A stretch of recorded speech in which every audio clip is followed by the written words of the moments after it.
bukan untuk berbicara dalam bahasa-bahasa lain supaya seluruh dunia tahu tentang siapa Yesus. Jadi Injil Kerajaan Allah disampaikan bangsa, kaum dan bahasa. Nah, itu yang dikatakan Yesus. Nah, itu terjadi. Makanya kalau kita jadi Kristen ya, bukan karena kita itu apa ya seperti Anda katakan tadi. Kita memang Yesus yang cari kita.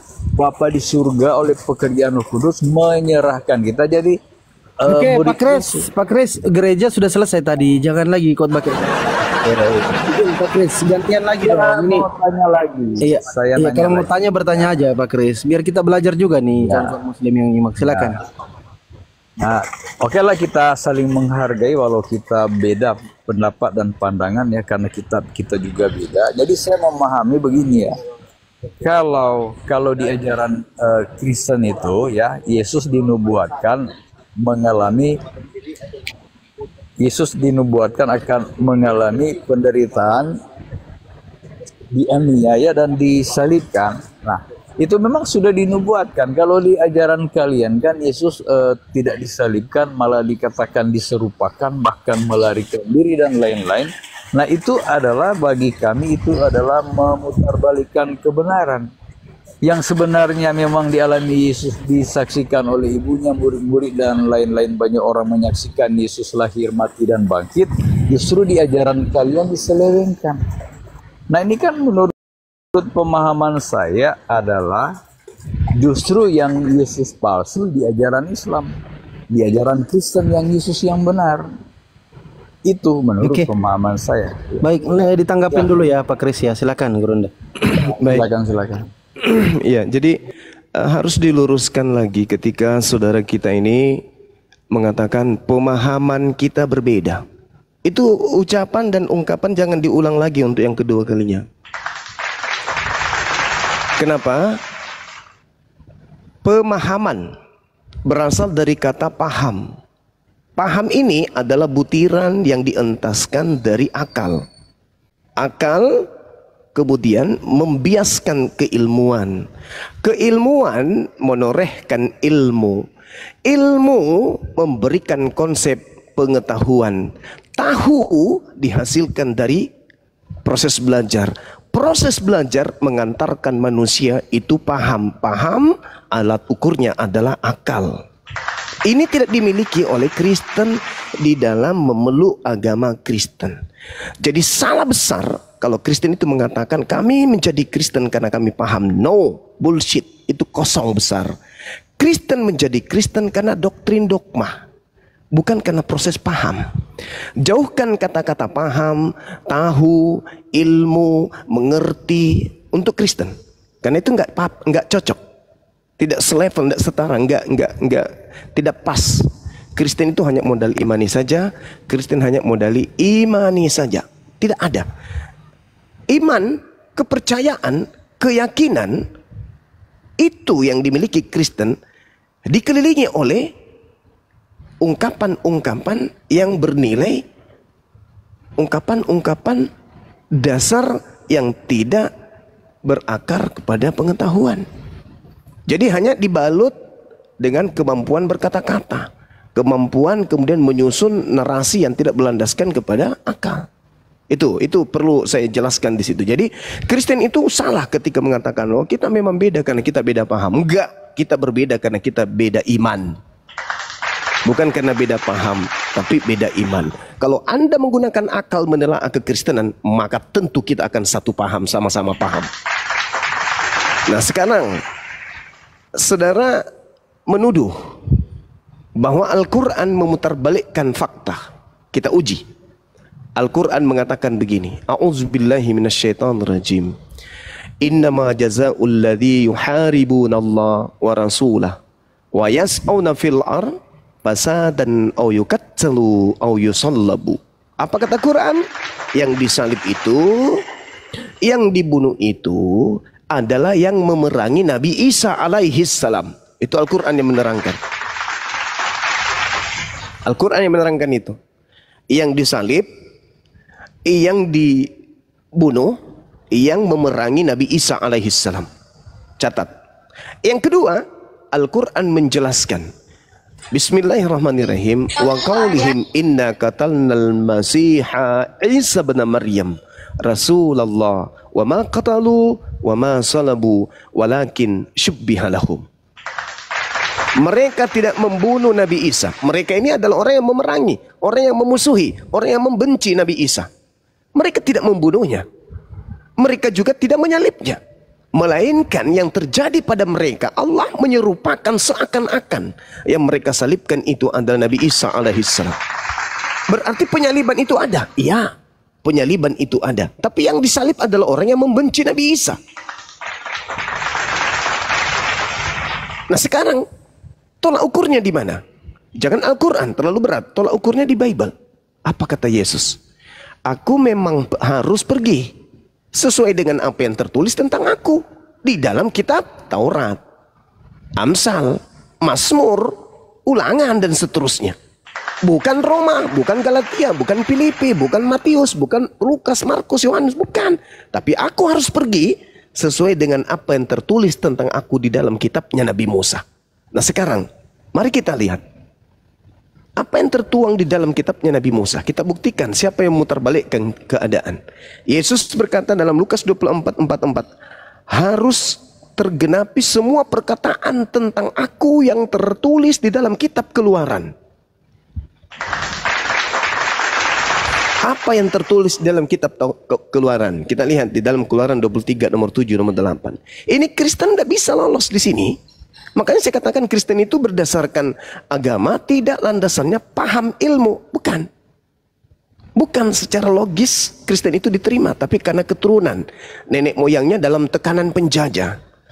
Mati atau ikut haleluya. Maka mengatakan, ya lebih baik aku ikut haleluya daripada aku mati. Mati jadi budak atau kau mati jadi budak penjajah daripada mati. Maka menjadilah mereka Kristen, menjadilah mereka Katolik. Bukan proses akal. Nah sekarang mari kita lihat Keluaran 23 nomor 7 nomor 8. Haruslah kau jauhkan dirimu dari perkara dusta. Ini kalau kita lihat Kristen, kita tanya, salib itu kutuk atau berkat? Mereka semua akan berbondong-bondong mengatakan salib itu kutuk. Apa yang Yesus lakukan sampai dia dikutuk oleh Elohim? Tidak ada. Sedangkan salib itu hanya hukuman untuk orang yang dikutuk Elohim. Yang disalib adalah orang yang melakukan dosa besar yang sepadan dengan hukuman mati. Hukuman dosa apa yang Yesus lakukan yang sepadan dengan hukuman mati? Enggak ada. Tapi kenapa dia yang harus disalib? Apa jawaban saudara Kristen? Karena bukan dia yang dikutuk, tetapi dosa-dosa kita lah. Kita lah yang dikutuk. Pertanyaannya, kenapa bisa kita dikutuk? Kita belum lahir. Karena kita mewarisi dosa dari nenek Adam. Bohong. Dusta, memutarbalikkan fakta. Kejadian 5 nomor 2, Adam dan keturunannya diberkati oleh Elohim, bukan dikutuk. Kejadian 4 yang dikutuk adalah iblis, yang dikutuk adalah tanah, bukan Nabi Adam. Bohong. Keluaran 23 dikatakan harus kau jauhkan dirimu dari perkara dusta. Ini kalau agama Kristen adalah agama benar, maka kitab Keluaran 23 nomor 7 ini harus dibalik. Harus dibalik. Harus dibolak-balik. Tidak bisa didatangkan dengan pola ini.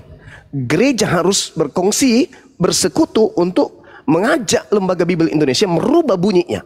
Karena Kristen itu kebalik ajarannya. Haruslah kau jauhkan dirimu dari perkara dusta. Tahun depan kalau bisa dirubah. Bunyinya, haruslah kau dekatkan dirimu kepada perkara dusta. Karena Paulus memang mengajarkan itu. Dalam dustaku, dalam kelicikanku, dalam tipu dayaku dan seterusnya. Ya memang Kristen begitu. Maka ini harus dirubah. Terus dalilnya mengatakan, orang yang tidak bersalah dan orang yang benar tidak boleh kau bunuh. Ini harus dirubah ini. Karena Kristen terciduk memutarbalikkan fakta. Yesus orang benar yang mati, lalu kemudian Kristen yang adalah pendosa, orang dikutuk, harus menjadi benar dengan membunuh orang yang tidak benar. Maka dalil ini harus dirubah. Orang yang tidak bersalah dan sabar. Panjang ceramahnya. Sabar. Saya sedang memberikan edukasi. Saya tidak menipu untuk perpuluhan. Kasih kesempatan juga yang lain. Sabar nanti.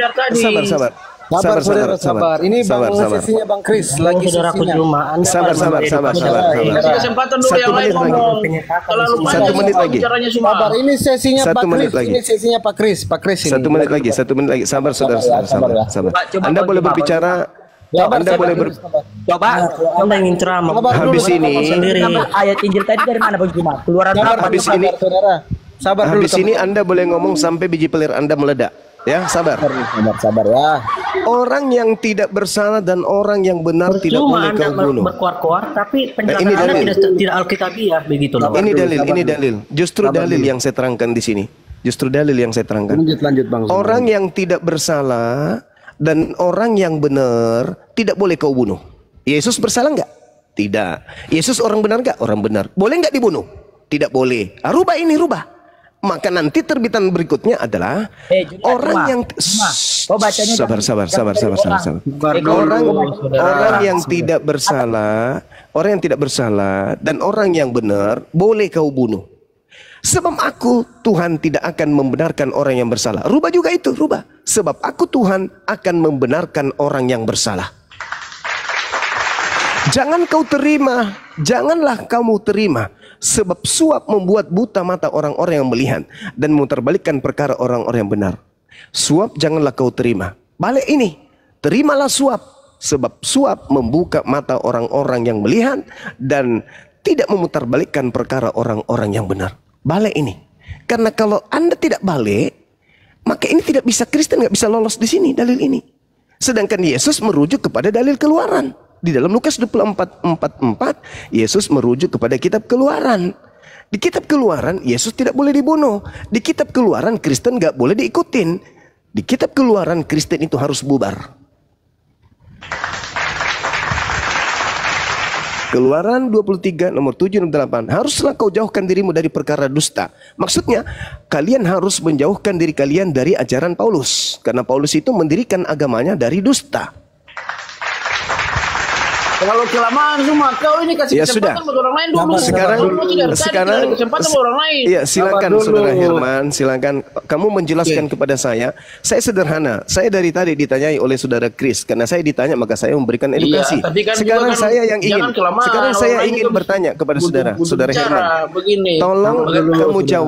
Tolong kamu jawab. Keluaran 23 Saya mau 7 dan bertanya buat 8. kamu. Oh, Begini. Bagaimana kirain. kamu bisa mengatakan orang Kristen itu berdusta, sedangkan kalian diajarkan berbohong dalam 3 hal? Kamu diajarkan Itu berbohong dalam segala hal. Untuk berbohong dalam 3 hal versi apa? Kalian diajarkan Oke. seperti begitu. Tetapi di agamamu diajarkan berbohong dalam segala hal. Gimana itu? tidak ada. Oh, kenapa tidak ada? Sekarang saya tanya samamu. Maria melahirkan apa? Manusia atau Tuhan? Maria melahirkan Yesus sebagai melahirkan manusia, tapi tidak terlepas hakikatnya sebagai Tuhan. Itu yang itu harus bohong. kau pahami. Iya. Sekarang kamu mau paksakan narasimu kepada kami orang Tidak Kristen, bisa, sedangkan nggak Quran Anda bisa. saja memutarbalikkan Tidak fakta. bisa. Agamamu Muhammad itu berbohong dari semua hal.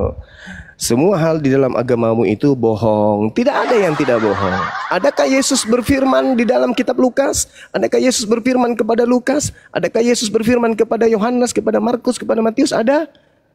Tidak ada. Apakah kitab kanonik ini firman Tuhan? Firman Tuhan. Siapa Tuhannya? Yesus. Pernahkah Yesus berfirman kepada keempat penulis kitabmu? Tidak pernah. Itu perkataannya perkataan siapa? Firman Tuhan. Pernahkah Tuhanmu yang kau katakan Yesus berfirman kepada mereka? Enggak pernah. Lalu bohong lagi.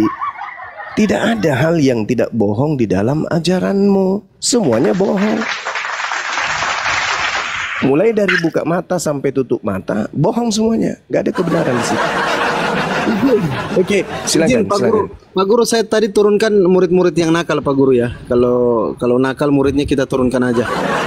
Oke, saya sapa dulu ada Pak Bang Datuk. Assalamualaikum Bang Datuk.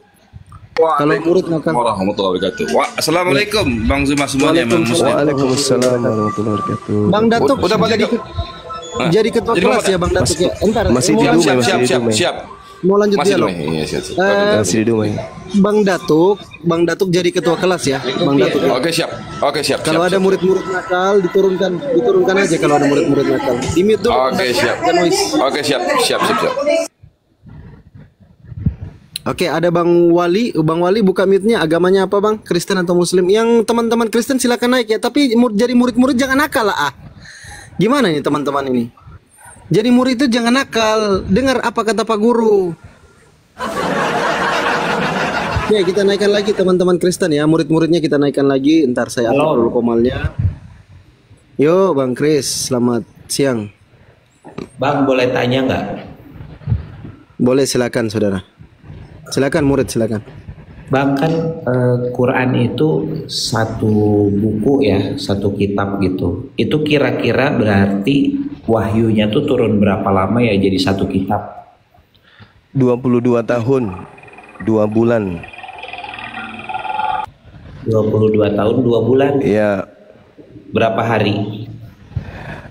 ada yang mengatakan 22 hari. Berapa jam?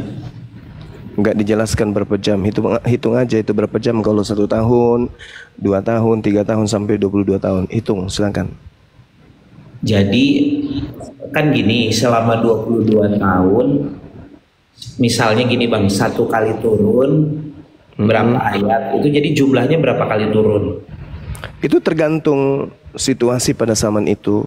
Yang jelas Al-Quran kami itu secara sistematis waktunya diterangkan semasa pewahyuan. Pada saat diwahyukan, sahabat Nabi Muhammad menerima wahyu, menghafalkan wahyu tersebut. Setiap turun wahyu dihafalkan, setiap turun wahyu dihafalkan, setiap turun wahyu dihafalkan, dan setiap saat didaras. Mereka murid-murid mendaras, mereka mempraktekkan ilmu talaqi. Jadi Nabi Muhammad menjelaskan, menyampaikan, mereka mendengarkan dan menghafalkan. Setelah mereka menghafalkan, diuji kemudian oleh Nabi Muhammad hafalannya. Jelas itu. Berarti wahyunya turun beberapa kali. Maksudnya berapa kali turun wahyu itu belum tahu ya. Iya. Yang jelas wahyu Al-Qur'anul Karim diwahyukan sempurna pada zaman Nabi Muhammad. Sebelum beliau meninggalkan dunia, Al-Quran sudah dikhatamkan, sudah ditamatkan ajarannya. Berarti setiap kali dia Nabi Muhammad ngomong itu definisinya berarti di saat itulah wahyu turun gitu ya. Gimana? Jadi saat Muhammad berbicara mengenai wahyu, disitulah wahyu turun gitu ya Bang. Iya, sabar dulu, ada Bang Deddy Miswar lagi nelpon, sabar ya, sebentar sekali ya. Saya udah kontak Kodoni udah kontak-kontakan juga sama saya kemarin. Halo, assalamualaikum. Ada rencana itu, saya udah ngomongin kemarin sama orang yang lagi mau ke Waalaikum. Saudi Arabia, dapat undangan ke sana gitu. Saya pikir perlu tuh pendidikan apologet, Bani, perlu banget. Halo, assalamualaikum Bang Handi. Bang Handi. Halo, Bang Deddy ini. Bang Zuma, assalamualaikum. Waalaikumsalam warahmatullahi wabarakatuh. Abangku, masya Allah. Antum sehat? Alhamdulillah, tiap hari saya dengerin tuh sampai jam 3 pagi kadang-kadang. Masya Allah. Alhamdulillah Bang. Nanti saya balik ke Jakarta, boleh jumpa kan ya? Boleh Bang, boleh. Alhamdulillah. Lihat tuh film Doti. Belajar dari ini Jenderal Nagabonar. Wah, kacau kita nih. Allahu Akbar, masya Allah. Iya, Bang Zuma, saya kemarin ada teman mau ke Saudi Arabia diundang sama kerajaan. Saya bilang, titip pesan bagaimana membuka link Saudi Arabia untuk dana pembangunan lembaga pendidikan apologet Islam yang Bang Zuma pengen buat itu. Allahu Akbar, masya Allah, masya Allah. Syukran, syukran Bang. Jadi kalau bisa bantu dari sana kan lebih cepat bangunnya. Tanahnya kan udah ada kan? Ada, alhamdulillah. Ya, itu dia. Saya pikir ini perlu Bang, perlu sekali itu dididik apologet Islam itu. Alhamdulillah, amin. Memang kristenisasi itu masif banget. Masya Allah. Nantilah kita bicara panjang abangku. Jawa Barat juga Masya Allah, di Jawa Barat banyak banget Bang Zuma. Jawa Barat banyak banget. Siap. Saya bilang ini wah ini perlu ada lembaga pendidikan ini. Mumpung Bang Zuma masih sehat. Alhamdulillah, insya Allah Bang. Masih muda, masih sehat. Oke. Nanti kita coba link ya ke beberapa teman ya. Siap Bang. Kontak Kodoni kemarin. Udah kontak Kodoni. Kalau tadi yang mau ke Saudi Arabia ini kenal sama Kodoni, bilang kontak Kodoni, saya bilang gitu. Bang Zuma aja belum punya kontak ini. Bang Zuma belum punya kontak. Sudah ada abangku kan udah. Semalam juga saya udah dikasih nomor antum. Wah, bagus ini ku bilang. Saya nanti ke Jakarta sekalian aja belajar acting kan gitu. Allahu Akbar. Lama-lama saya hafal juga tuh ini Matius Markus.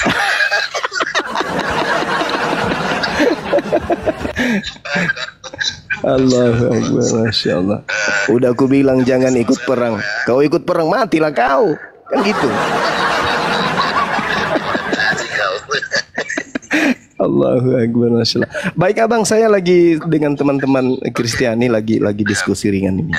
Oke, lanjut ya bang ya. Salam buat saudara-saudaraku di sana ya, Bang. Baik, baik abangku, baik, sehat terus, panjang umur. Bang Handi, thank you Bang Handi. Amin, amin, amin. Ya. Ya, assalamualaikum warahmatullahi wabarakatuh. Masya Allah. Waalaikumsalam warahmatullahi wabarakatuh. Oke teman-teman, lanjut sampai di mana tadi? Silakan. Ya. Itu Bang Deddy Miswar yang pengusaha anggur ya Bang Zuma ya, pengusaha anggur. Silakan Bang Kristo. Iya lanjut. Jadi kan selama 22 tahun itu yang kita tadi belum bisa simpulkan berapa kali turunnya itu maksudnya gimana sih Bang? Jadi maksudnya itu kan Nabi Muhammad tuh menjelaskan kepada sahabat itu proses saat turunnya itu gimana sih sampai 22 tahun kan berarti berkali-kali kan? Apakah ada proses dia sedang berdiam diri lalu wahyunya turun atau secara spontan lagi ngobrol tiba-tiba dia ngobrol atau gimana? Iya, jadi proses pewahyuan yang terjadi kemudian itu sama yang dialami oleh Nabi Musa, sama yang dialami oleh Nabi Ibrahim, sama. Pada prinsipnya seluruh nabi itu mengalami proses pewahyuan dalam 3 fase.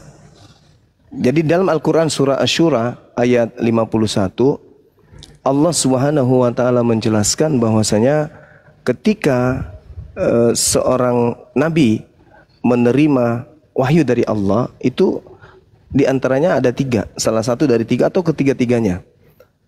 Wa ma kana li basyarin ayyukallimahullah illa wahya aw min wara hijab aw yursila rasulan fayuhhiya bi izni ma yasha innahu aliyyun hakim. Jadi tidaklah seorang itu berbicara langsung dengan Allah, tidak, melainkan dengan 3 cara. Salah satunya diantaranya adalah melalui proses pewahyuan. Ada yang dari belakang tabir, lalu kemudian ada yang diutus malaikat kepada mereka. Nah, Nabi Muhammad ini mengalami ketiga-tiganya. Melalui pewahyuan yang langsung ke dalam hatinya, langsung ilham, berupa ilham masuk ke dalam jiwanya, masuk ke dalam pikirannya, benaknya. Kemudian yang kedua melalui belakang tabir. Seperti yang dialami oleh Nabi Musa. Ya Musa, ya aku menyeru Musa dari balik tabir, dari balik pohon. Itu tabir itu melalui perantaraan. Kemudian mengirim malaikat. Nah, ketika Roh Kudus datang kepada Nabi Muhammad, ketika kemudian malaikat datang kepada Nabi Musa di Gunung Sinai, itu melalui perantaraan malaikat. Jadi 3 hal ini yang dijadikan oleh Allah sebagai kendaraan penyampai pesan kepada nabinya, baik kepada Nabi Muhammad maupun nabi-nabi yang lain. Nah, kemudian tidak ada manusia yang menjadi saksi. Dalam arti kata, tidak ada manusia yang melihat malaikat itu turun kepada Nabi Muhammad dalam wujud asli. Enggak ada. Tidak ada. Karena yang ditemui hanyalah nabi yang dimana mereka yang menerima firman. Seperti Nabi Musa menerima kemudian kitab Taurat. Tidak ada manusia yang menyertainya. Tidak ada manusia yang melihatnya. Malaikat datang kepadanya. Itu enggak ada.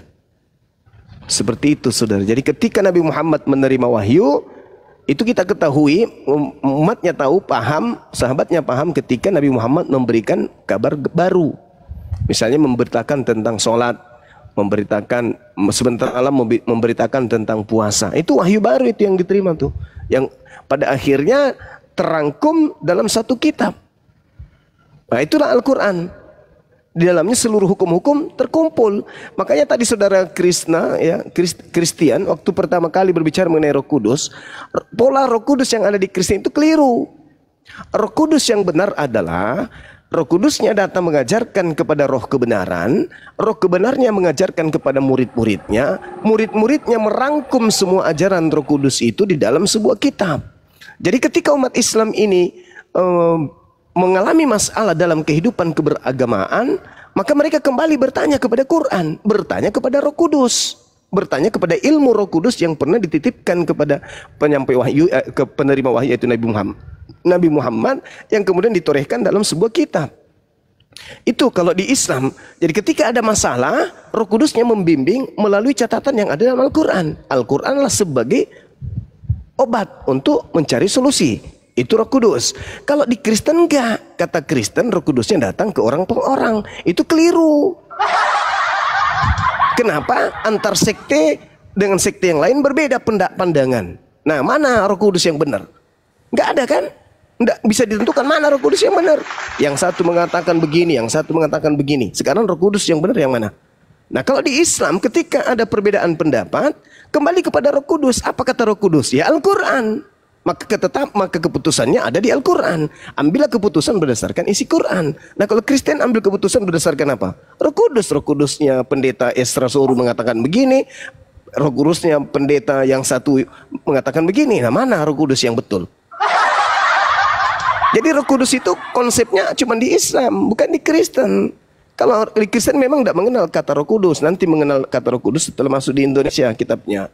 Kalau di luar, di Yunani itu disebut pneumahagios. Apa itu pneumahagios? Roh bersih atau jiwa yang bersih, atau roh yang murni, atau makhluk hantu yang murni.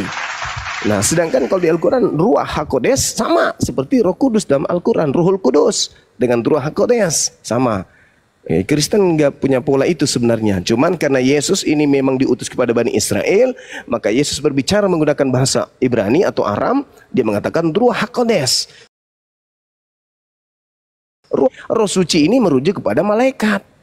Itulah yang kami sebut Jibril, malaikat Jibril. Makanya dalam Al-Quran tuntunannya jelas. Qul nazzalahu ruhul kudus min rabbika bil haqqa. Roh Kudus itu menurunkan Al-Quran dari Tuhanmu dengan kebenaran. Siapa Roh Kudus ini? Maka diketahui dia Jibril. Kul man kana aduwwan li Jibril fa innahu nazzalahu ala qalbika bi iznillah. Nah, dikatakan barang siapa menjadi musuh Jibril, ketahuilah bahwa dialah Jibril yang menurunkan Al-Quran ke dalam hatimu dengan izin Allah. Berarti Jibril adalah Roh Kudus. Berarti Roh Kudus adalah Jibril. Itulah yang datang kepada ibunya Yesus pada bulan ke-6. Gabriel datang. Nah, itulah Roh Kudus itu. Jadi Roh Kudus itu adalah Gabriel, Gabriel adalah Roh Kudus. Nah, Kristen membedakan antara Gabriel dan Roh Kudus. Kesalahan fatal yang telah dilakukan oleh kalian. Sedangkan Yesus mengatakan dalam Yohanes 3 nomor 34, siapapun di antara manusia yang diserahi tugas untuk menyampaikan firman, maka roh Tuhan ada padanya, tak terhingga. Nah, itu begitu juga di dalam kitabnya orang Yahudi, dalam kitab Bilangan 11 nomor 25, Nabi Musa didatangkan kemudian kepadanya roh kebenaran. Lalu roh kebenaran yang ada yang hinggap pada Nabi Musa diambil sebagian, disimpan kepada orang biasa. Setelah roh yang ada dari Musa itu disimpan kepada orang biasa, nampaklah orang biasa tadi berubah menjadi nabi. Makanya dalam kitab saudara 10 detik. Dalam kitab saudara 1 Yohanes 4 nomor 1 dikatakan apa? Waspadalah kepada, ujilah setiap roh. Ujilah setiap roh. Jangan asal percaya, tapi ujilah setiap roh yang ada. Sebab nabi-nabi palsu, nah tuh, berarti roh identik dengan nabi. Kalau dia nabi palsu, maka dia adalah roh jahat. Kalau dia nabi yang benar, maka dia adalah roh kebenaran. Makanya Yesus mengatakan, akulah kebenaran. Kenapa Yesus mengatakan akulah kebenaran? Karena Yesus adalah seorang nabiullah, rasulullah, ila Bani Israel, untuk Bani Israel. Demikian, silakan. Oke Bang, Ya. berarti saya sedikit menangkap, berarti kan Al-Quran ini tadi Abang bilang selama 22 tahun 22 hari itu turun kepada Muhammad melalui Jibril, itu kan nggak ada yang melihat. Nah, lalu ada beberapa isi Quran yang misalnya ya, kalau ada rampasan perang 1/5 buat Muhammad, lalu harus misalnya istilahnya memerangi orang kafir yang tidak mengtuhankan Allah dan lain-lain. Itu gimana Bang? Emang itu Abang seberapa yakin itu tuh dari Tuhan bukan dari Muhammad? Thank you. Iya, Jadi gini saudara, terlalu jauh Anda melihat. Al-Quran diajarkan untuk seluruh umat manusia. Sebelum Nabi Muhammad datang, manusia hidup dalam keadaan kekacauan, porak-poranda. Orang Romawi memegang terjemahan kitabnya orang Yahudi, tapi kerjanya menginflasi, menekan, menjajah, merampas, ya, menjara. Padahal sudah ada otoritas. Otoritas apa yang mereka punya? Otoritas gereja, katanya anak-anak Tuhan. Tapi kerjanya membunuh, mengejar, menangkap, memenjarakan, menjara, merampok, menjajah dan seterusnya. Itu fakta real. Siapa yang tidak mendengarkan suara gereja, bunuh, penggal. Galilea mati, penggal karena tidak serama dengan gereja. Sama Nabi Musa, seluruh orang yang diajarkan kemudian untuk diperangi, dibunuh. Jangan kau biarkan apapun yang bernapas. Anda baca kitab Bilangan 31, Anda baca Ulangan 20, nomor 10 dan seterusnya. Perintah Tuhan apa? Bunuh. Kenapa? Karena memang harus ditumpas orang-orang yang melanggar firman Tuhan. Harus orang-orang yang membuat kerusakan di atas muka bumi, yang membuat kemaksiatan di atas muka bumi, harus diperangi. Sodom Gomora merusak kerusakan di bumi, diratakan oleh Tuhan. Kaumnya Nabi Nuh diratakan, kaumnya Nabi Daud, semuanya yang membuat kerusakan di atas bumi. Atau Tuhan berpaling darinya. Tuhan tidak mau lagi memandang dia. Seperti Bani Israel, Tuhan berpaling, tidak mau lagi pandang, tidak mau lagi dipandang oleh Tuhan. Nah, Nabi Muhammad datang, dia membawa hukum-hukum, dan itu sudah dinubuatkan di dalam Ulangan 33 nomor 2. Terbit dari Sinai, lalu kemudian di Zion, di Zair, lalu kemudian di Faran. Dia datang dengan membawa pasukan 10.000 orang suci. Di tangan kanannya ada obor api yang menyala-nyala. Apa itu maksudnya? Dia membawa pasukan 10.000 orang suci, orang yang bersunat, membawa hukum, di mana hukum yang ada di tangan kanannya adalah hukum yang akan membakar semua hukum-hukum jahiliyah yang ada di depannya. Siapa yang mempraktikkan itu? Siapa yang menggenapi itu? Nabi Musa enggak, Nabi Daud enggak, Salomo enggak, Yeremia enggak. Siapa? Yesus apalagi? Enggak.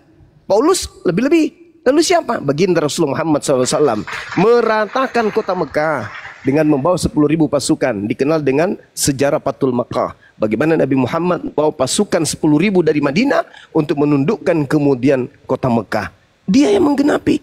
Makanya apologet Islam Indonesia itu disebut nama API, karena apologet Islam Indonesia berdiri dengan niat dan visi untuk menghancurkan segala konsep-konsep hukum-hukum pagan di atas bumi pertiwi Indonesia. Begitu saudara. Jadi Nabi Muhammad itu datang, sudah dinubuatkan. Bahkan apa? Coba sekarang ini Anda buka Bible, Anda baca Kisah Para Rasul 3, nomor 22, nomor 23. Anda baca sekarang. Jangan sebut itu Nabi Muhammad, tapi tolong Anda renungkan itu siapa? Apa yang dikatakan di situ? Bukankah di dalam kitab Tauratmu dikatakan, Taurat Musa dikatakan, Tuhan akan mengutus seorang nabi yang sama seperti Musa. Dan dikatakan, dan akan terjadi, barang siapa yang tidak mendengarkan nabi tersebut akan dilenyapkan dari bangsa kita. Itu nabi mana itu? Gak usah masuk ke perjanjian lama, terlalu berat buat saudara. Perjanjian baru aja. Tolong tunjukkan siapa yang dimaksud dalam perjanjian baru ini. Di perjanjian baru aja, di Kisah Para Rasul. Di Kisah Para Rasul 3 nomor 22-3. Bukankah di dalam kitab Tauratmu dikatakan, Taurat Musa dikatakan, Tuhan akan mengutus seorang nabi dan akan terjadi, berarti harus, wajib, akan terjadi. Siapapun yang tidak mendengarkan nabi yang sama seperti Musa itu akan dibasmi, akan dilenyapkan, akan dibunuh, akan dihilangkan dari bangsa kita.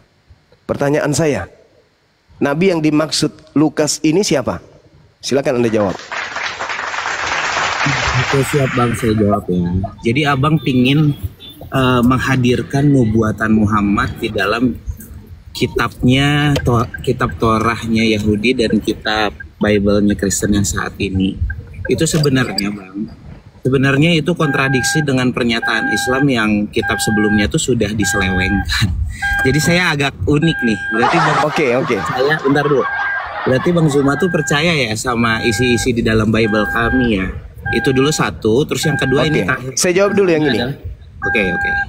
Oke, saya jawab ya.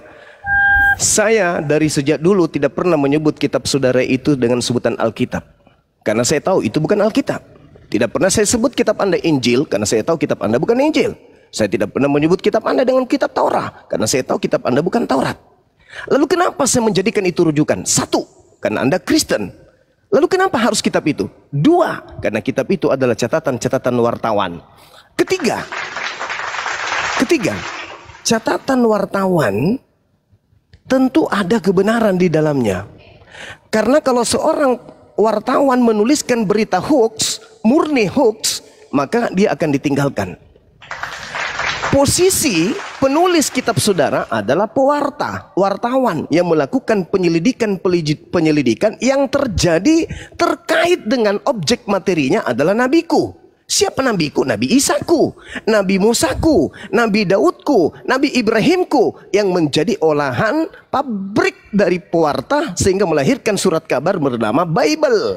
Jadi berita yang muncul di dalam surat kabar yang dihasilkan dari pewarta yang melakukan penyelidikan sejarah terkait dengan nabiku yang kuimani ini, itu masih tertoreh kebenaran di dalamnya, meskipun status kebenarannya bukan firman Tuhan, tapi kebenaran ilmiah. Maka Al-Quran mengatakan, Ya ahlal kitab, lima talbisunal haqqa bil batil wa taktumul haqqa wa antum ta'lamun. Wahai ahli kitab, mengapa engkau mencampur adukan antara kebenaran dan hak? Padahal engkau tahu itu adalah sebuah kebenaran. Engkau tahu adalah sebuah kebenaran, tapi engkau lakukan pencampur adukan. Apa bukti pencampur adukan? Engkau memberikan berita-berita, kabar-kabar kepada pewarta-pewarta tersebut. Lalu diterangkan dalam Al-Quran, Fawailul lilladzina yaktubuna al-kitaba biaidihim thumma yaquluna hadza min indillah. Pewarta atau wartawan-wartawan tersebut, setelah kau berikan berita-berita tentang apa yang dihasilkan dari pengajaran para nabi, kau campur adukan dengan berita-berita kosong sehingga pewarta-pewarta itu menuliskan kitab itu dan mengatakan ini dari Allah, padahal itu bukan dari Allah. Jadi kenapa saya gunakan kitab saudara? Ya karena Al-Quran tidak mungkin Anda imani kalau saya beritakan Al-Quran, mana Anda percaya? Kad aflahal mu'minun, jelas itu orang-orang mukmin yang berkeberuntungan karena percaya kepada Quran. Nah, sehingga ketika Anda bertanya, saya menjawab pakai Al-Quran, apakah Anda beriman? Tidak. Apakah Anda beriman kepada Bible? Beriman. Kalau saya menjawab pakai Bible dan Anda tidak percaya, maka tanyakan kepada saudara, kenapa saya tidak percaya kepada Bible? Hanya oleh karena yang menerangkan adalah Bang Suma. Tapi kalau pendeta yang mengajarkan apapun yang dikatakan, saya percaya mati-matian. Padahal itu hanya doktrin dan dogma. Itu saudara. Jadi saya menyampaikan kebenaran yang muncul. Al-Quran mengatakan, lima talbisunal haqqa bil batil. Mengapa engkau mencampur adukan yang hak dan batil? Boleh saya tanggapi Bang Zuma? Iya, silakan. Oke, Bang Zuma tadi bilang kalau surat dari kabar gitu, dari para istilahnya bahasa sekarangnya jurnalis di sana, nggak mungkin 100% palsu, tapi ada yang benar. Nah, ini abang memilah mana yang benar, mana yang palsunya, kayaknya keinginan abang doang. Ini saya lanjutin dulu ya. Jadi abang itu Nabi Musa, Nabi Ibrahim dan lain-lain sebelum Islam datang tuh bang, udah ada yang mengakui mereka adalah nabinya, yaitu Yahudi. Yahudi itu mengakui Musa itu nabinya mereka, ya aku kasih tahu. Lalu kami datang. Nah, jadi abang maksud aku gini loh, abang kan merasa itu adalah nabinya umat Islam, itu menurut aku sepihak aja sih. Nah, terus abang tidak menjawab juga mengenai kenapa abang membawa nubuat tentang Muhammad tapi di kitabnya kita. Itu lucu banget sih buat kami, kayak ternyata abang tuh ternyata timbang pilih gitu. Di saat sesuatu misalnya mengatakan kalau Yesus itu utusan, berarti abang percaya gitu. Nah, berarti abang percaya. Saya jawab. Ntar dulu, berarti di situ abang sedang percaya Bible. Terus ketika misalnya Yesus dikatakan karena dia kita hidup, misalnya abang jadi nggak percaya sama Paulus. Nah, jadi abang tuh bingung, menurut saya sebagai pendebat tuh bingung arahnya kemana loh bang. Jadi gimana bang? Oke, saya jawab. Saya katakan Anda itu adalah orang yang kehilangan arah. Dari awal pembukaan materi tadi saya katakan Kristen itu adalah penumpang gelap. Saya ulang lagi sekali lagi. Dengarkan wahai seluruh umat Islam dan orang Kristen yang ada di Indonesia. Orang-orang Kristen itu adalah penumpang gelap. Mereka bukan bagian dari agama para nabi. Kristen ini penumpang gelap yang hanya menggunakan kitab-kitab yang menceritakan tentang sejarah yang terkait dengan Bani Israel. Tok. Itu saja. Kemudian ketika saudara berbicara mengenai Bang Zuma, kenapa Anda menggunakan kitab saya? Karena Al-Quran saya mengatakan apa? Ya ahlal kitab, wahai Bani Israel ahli kitab. Jadi Kristen ini bukan ahli kitab ya. Jangan Anda merasa kalau bahlul kitab, ya saya berani mengatakan itu. Al-Quran menyuruh, ya ahlal kitab qad ja'akum rasuluna yubayyinu lakum katsiran mimma kuntum tukhfuna minal kitab wa yafuna an katsir. Wahai ahli kitab Yahudi dan Nasrani, utusanku datang kepadamu telah datang, yaitu nabiku Nabi Muhammad. Tujuannya datang kepada kalian adalah untuk menjelaskan sebagian isi kitab yang kalian sembunyikan. Kenapa saya menggunakan narasi kitabmu, saudara? Karena saya tidak berdialog dengan ahli kitab. Karena ahli kitab telah menyembunyikan kitab itu. Saya berhadapan dengan orang Kristen yang hanya menggunakan hasil olahan wartawan. Maka yang saya sajikan adalah hasil dari wartawan. Kalau saudara mampu menggagalkan bunyi Al-Quran surah Al-Ma'idah ayat 15 bahwa ahli kitab menyembunyikan kitab Taurat dan Injil, berarti Anda bisa menunjukkan kitab itu. Apakah Kristen, otoritas gereja seluruh dunia mampu menunjukkan kitabnya Nabi Musa? Sampai ular naga bisa pakai pampers, Kristen tidak akan sanggup untuk menunjukkan itu. Nah, apakah orang Kristen mampu menunjukkan kitab Injil yang diajarkan oleh Yesus di dalam Markus 14 nomor 1, di dalam Yohanes 1 nomor 53, di dalam Kisah Para Rasul 7 nomor 35 dan seterusnya? Apakah Kristen mampu menunjukkan Injil Yesus yang diberitakan oleh Yesus oleh Filipus? Apakah orang Kristen mampu menunjukkan Injil Allah yang diberitakan oleh Yesus? Tidak akan mampu. Sampai kemudian Pak Bombo lolos Polwan, tidak akan pernah Anda bisa menunjukkan kitab-kitab itu. Maka satu-satunya solusi untuk menyadarkan saudara adalah catatan-catatan wartawan yang Anda imani sebagai firman Theos. Itu, renungkan itu. Saya menggunakan itu bukan berarti saya mengaku itu benar. Itu abang bilang kalau kita tuh adalah wartawan. Justru abang sedang lari dari pertanyaan pertama saya, di mana abang seberapa yakin kalau Quran abang itu adalah wahyu. Saya boleh paparkan sedikit ya. Sebenarnya isi di dalam Quran abang tuh hampir lebih dari 30% tuh membahas Yahudi dan Nasrani. Bahkan ajaran-ajarannya juga mengungkit tentang cerita-cerita Musa yang sebenarnya di Torah juga sudah ada. Jadi kalau abang berbicara dan yakin dan bangga gitu dengan Quran abang, kalau saya sebaliknya bang, kan abang bilang warta nih, saya boleh bilang seperti ini.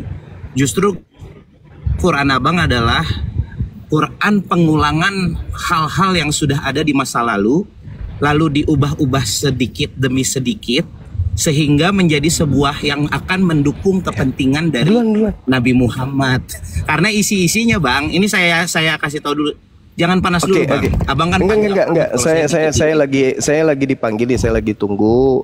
Kalau materi-materi kelas teri kayak begini saya serahkan nanti ya, jangan personal, santai, jangan personal. Kelas teri kayak begini lebih cocok. Jangan langsung bilang kelas teri kalau udah gelagapan. Di-mute dulu Dinda Fandi, di-mute dulu. Jadi gini, saudara dengarkan saya ya terkait dengan Al-Qur'an saya. Sabar, saya tidak perlu penyampaian Anda itu buat saya hanya ekor cicak. Jadi gini, dengar pelan-pelan. Saya ada kegiatan. Anda turun kalau gitu. Anda turun, habis itu Anda naik lagi. Ya turun dulu ya. Habis ini Anda naik karena saya ada kegiatan. Saya lagi di rumah keluarga. Jadi gini, Al-Qur'an itu memiliki sumber. Sumbernya Al-Qur'an itu langit. Sedangkan kitabmu itu sumbernya bumi. Sumber langit itu jauh lebih valid karena bersumber dari Sang Al-Kalam, Sang yang maha mengetahui. Annallahu sami'un alim. Sesungguhnya Allah itu maha mendengar lagi maha mengetahui. Dari sana sumber Al-Quran. Sedangkan kitabmu sumbernya dari wartawan-wartawan yang tidak dikenal oleh Yesus itu sendiri. Yesus tidak mengenal Lukas, tidak mengenal Matius, tidak mengenal Markus, tidak mengenal Yohanes. Jadi sama-sama punya sumber. Bible punya sumber yaitu manusia, wartawan-wartawan lepas tadi. Al-Quran punya sumber yaitu pencipta langit dan bumi yang melihat masa Musa, yang menyaksikan masa Isa alaihissalam. Jadi kalau ada kesamaan itu karena menceritakan satu objek yang sama. Cuman yang menceritakan Al-Quran adalah yang maha mengetahui Allah, dan yang menceritakan Bible peristiwa Yesus itu yang menceritakan adalah manusia yang punya kelemahan. Jadi kalau ada kesamaan itu karena karena berbicara tentang objek yang sama. Nah, kenapa Al-Quran berbicara mengenai Bani Israel? Al-Quran mengatakan dalam surah Al-Ma'idah, "Walaqad ahazallahu mitsaqa Bani Israil wa ba'atsna minhum 12 naqiban wa qala Allahu inni ma'akum." Jelas itu. Allah tadinya sebelum mengutus Nabi Muhammad memilih 12 Bani Israel dan Allah mengatakan inni ma'akum, aku bersama dengan kalian. Nah, ketika mereka ingkar, Allah kemudian memilih Nabi Muhammad untuk meluruskan mereka. Oke, sahabat-sahabat sekalian, sementara begitu, habis ini kita lanjut lagi. Izinkan saya sejenak 10-15 menit. Seperti biasa diambil alih oleh teman-teman yang lain. Yang pasti yang adik tadi itu dinaikkan kembali. Beliau butuh Bang Suma, beliau butuh diobati. Adik itu butuh dokter. Silakan dinaikkan kembali. Mantap.